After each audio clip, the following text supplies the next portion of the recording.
went to the White House, I went to Abraham Lincoln's second inauguration.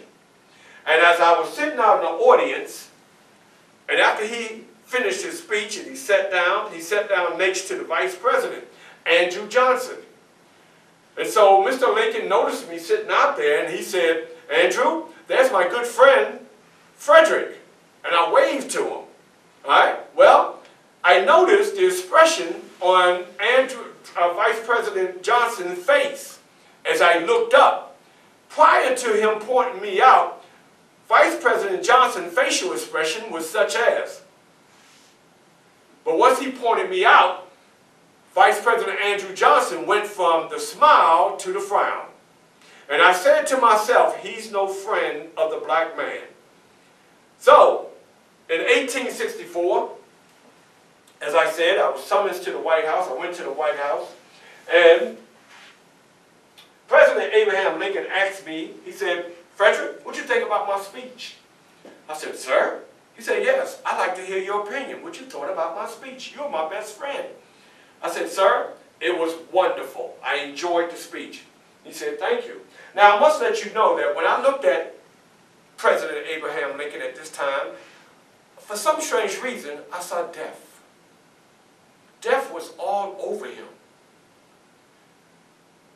And I didn't mention, I guess because of the sake of time, I didn't mention my other friend, John Brown. John Brown wanted to attack Harper's Ferry. And his mission was to kill all of the slave owners.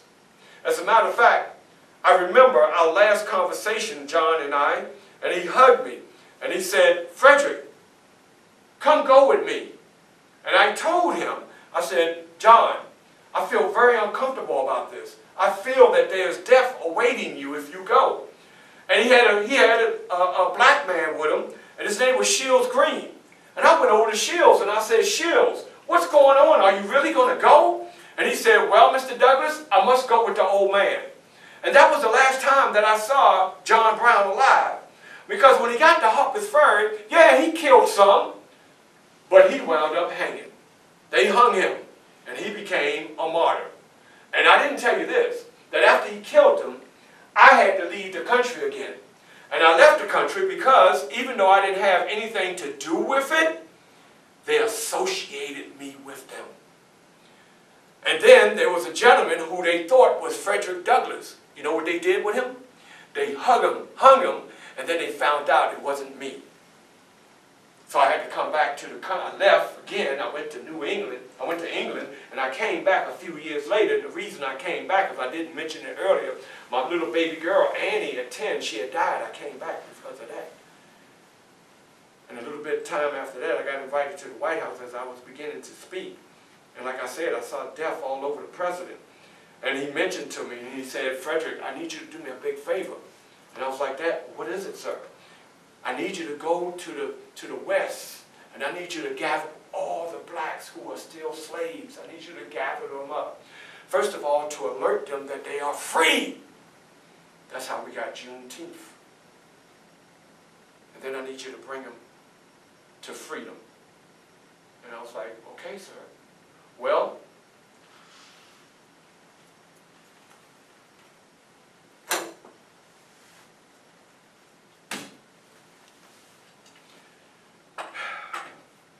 it was April the 15th, I believe.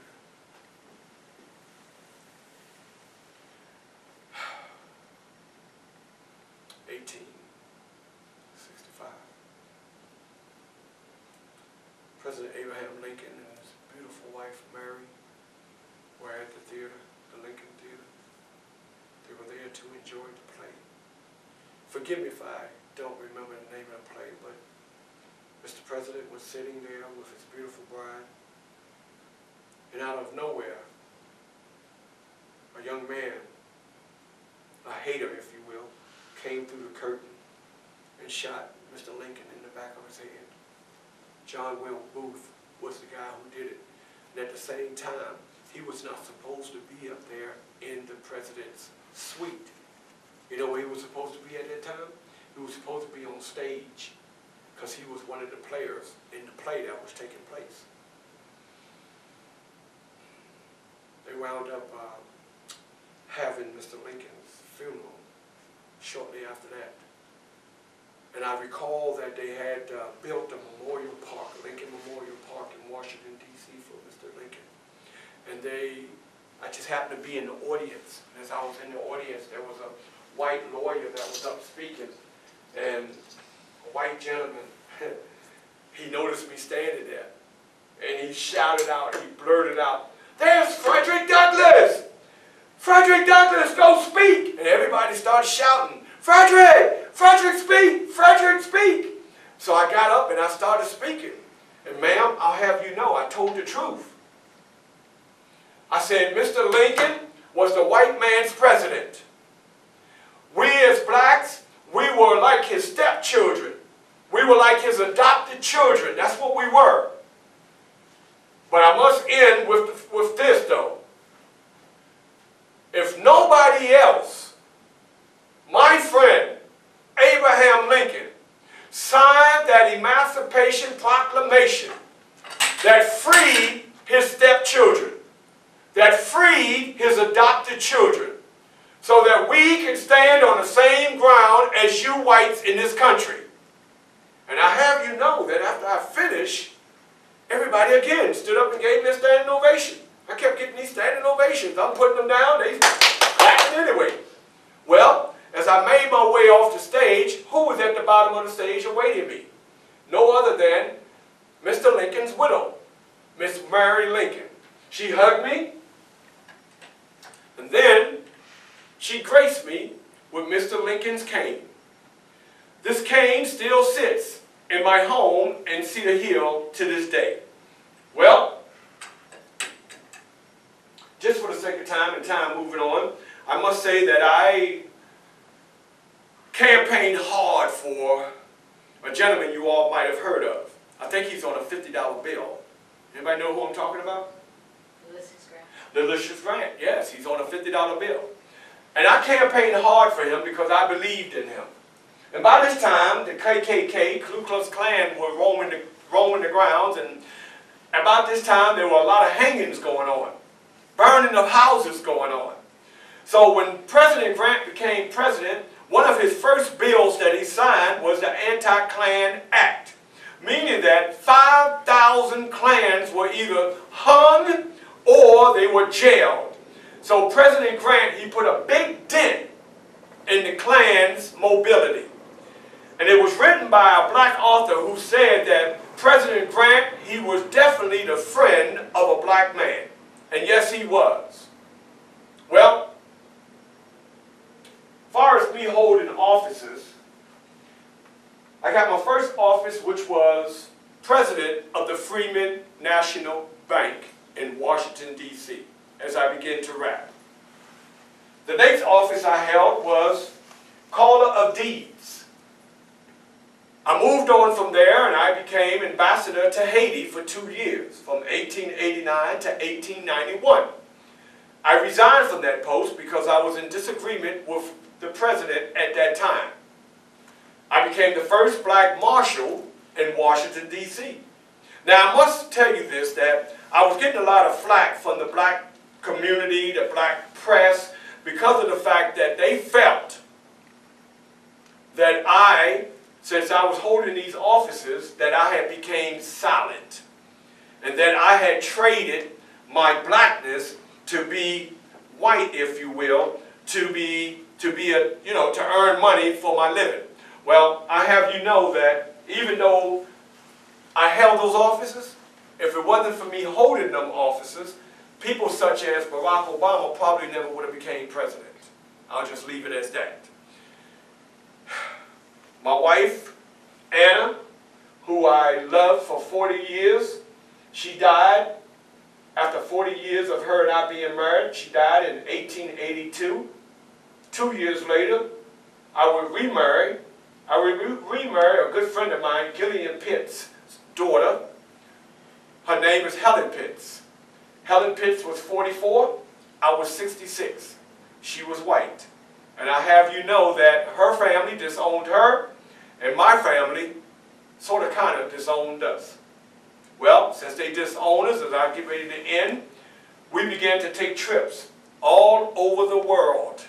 And we were gone sometimes 2-3 months at a time. And when we came back, February the 20th, 1895, I went to my last engagement. And I must tell you that I was a staunch supporter of women. Women, women, women, women, women, women. In this last meeting that I was involved with, I made my way to the carriage.